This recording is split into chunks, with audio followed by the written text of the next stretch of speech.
Bridging the gap. Inclusive finance for inclusive growth is the theme of the day, and it was clearly illustrated there. So now we are moving into the gist or the peep of the presentations today. The presentation that we were all waiting for. But before I introduce our next speaker, a task which is heavy on me, because even on elevated shoes, I am not qualified to be introducing the next speaker. But nonetheless, allow me to just share this short analogy, and it will make sense. It will summarize our speaker for the day. The paper cow concept. How many of you have heard about the paper cow concept? Interesting. So when you were making your way to this function today, as you were driving, maybe you were walking, if you had turned your head on the side of the road and saw a brown cow, how many of you would have stopped?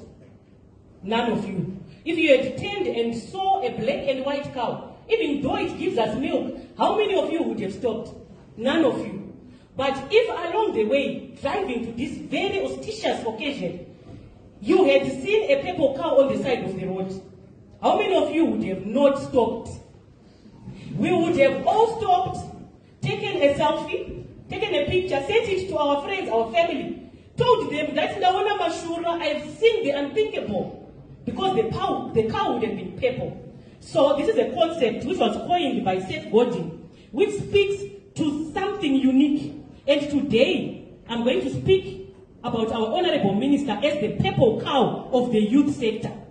Because he is seasoned, he is experienced, he is a philanthropist, he is a businessman in his own right. Which then brings me to the introduction I'm going to make of him before I invite him to come and speak. Ladies and gentlemen, allow me to introduce a difficult task. It is indeed our speaker for the day, our guest of honor. Our guest of honor is an accomplished businessman with a trucking business of over 200 trucks and counting. He is into freight and forwarding. He is also empowering youth in various aspects and sectors. He is also a mentor. He is a philanthropist. He is into real estate as well. And he was a businessman, and I repeat, he was a businessman even before he became a professional politician. Okay? So with that said, our Honourable Minister is a farmer, a renowned farmer, who is not shy to showcase his works. He even invited me to come through over the weekend to his farm. Something that you don't do if you are not sure about your farming enterprise. Because I will definitely broadcast it. So thank you, Honourable Minister. It speaks to the works that you're doing. In 2018, he was voted for by the people of Weza South constituency to represent them in Parliament. This came after he had received several awards and accolades that he deserved. And then the people saw it fit to put an able-bodied young person in power.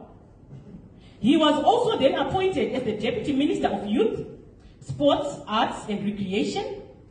Then again in 2023. Wow. They voted him back because they wanted him to be their member of parliament, and the president saw his energy, his enthusiasm, and appointed him as the Minister of Youth, Empowerment, Development and Vocational Training. At this point, a round of applause is due.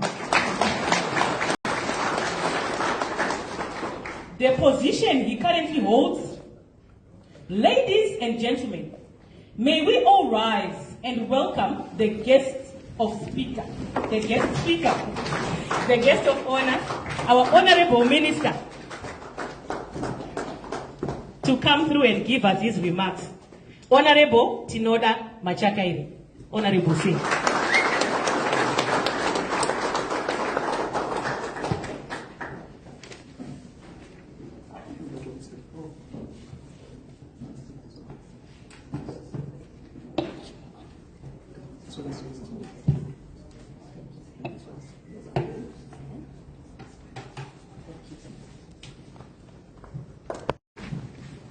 I think our director of ceremonies got too much energy. So much energy than me. So I think I'm going to be moving the theatre. I don't need anyone in government or any senior government official to see me. Now it's someone who can do that job better. Wow. Thank you. Salmonani? Sanibonani. Linjani. How are you? Siyaphila. Magabi? Tiripo. I'm smiling. Do I belong here? Can you please smile? Just a step. Thank you. Okay. The Minister of State for Manicaland Province, Honourable for the Machakaire. And allow me to recognize the CEO of ZADT, Mr. Tinoda. Thank you for inviting us to this auspicious occasion. Mr. Doug Sandelin, Head of Development Cooperation, the Swedish Embassy in Zimbabwe, and the Embassy representatives here present. Dr. Joan Abbott, Development Director, and also Deputy Ambassador at the British Embassy here present. I want to acknowledge your presence. Mr. P.T. Madamombe, who is from the Reserve Bank of Zimbabwe. Where is he? I want to acknowledge your presence. Thank you. Development partners and donor agencies here present. Representatives from the private sector, members of the civil society and community-based organizations, entrepreneurs who might be here. It is my distinct honor and privilege to join you at this important occasion, the 2025 Zimbabwe Agricultural Development Trust Annual Stakeholders Conference. I commend Zimbabwe Agricultural Development Trust and its partners is left behind. I am especially inspired by the success stories from the Causeway Project, young people who have turned training and mentorship into viable enterprises, women leading agribusinesses, and students innovating solutions for the future of agriculture. These are the champions of Vision 2030. Our president, Comrade Idi Mnangagwa, always says, meaning that Zimbabwe is going to be built by Zimbabweans. No one is going to come from Sweden and develop Zimbabwe. They're just going to come and support us and support our vision as Zimbabweans. So Zimbabwe is for us Zimbabweans. We must develop our Zimbabwe with our own hands. Indeed. And we have to put our effort to develop our country together as Zimbabweans with one vision of developing our nation. Causeway serves as a beacon of hope. As we celebrate its impact today, let us take a pride in thousands of young farmers and innovators who have transitioned from subsistence living to surplus production and from dependency to self-sufficiency. Their success reminds us that with the right support, including a combination of knowledge, financial resources, and mentorship, our youth and women can thrive even in challenging economic conditions. I've seen our young people and our women are doing so well. I'm so impressed with what I saw when we did our tour. Well done to those that are doing well for us.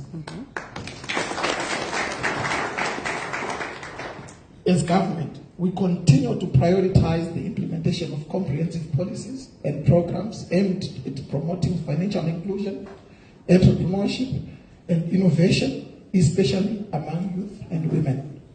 This includes initiatives such as access to low-interest loans, training programs in financial literacy, and mentorship opportunities tailored to young entrepreneurs.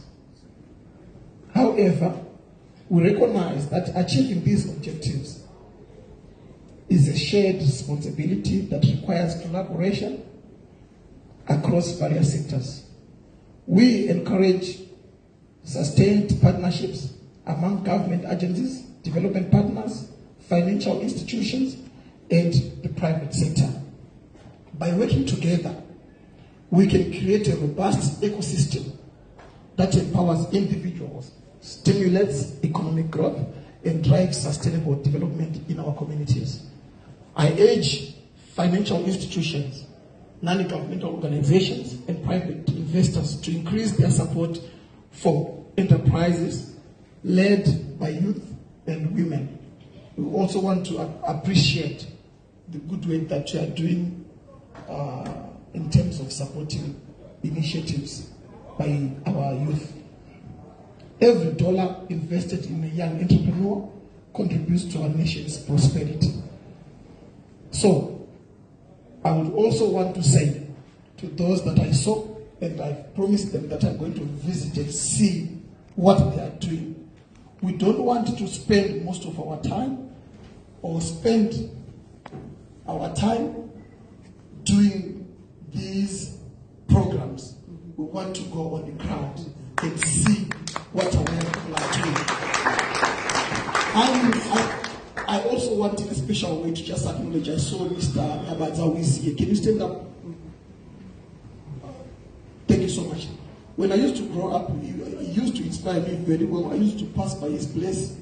I used to go to school on barefoot. Things were tough, but look where I am.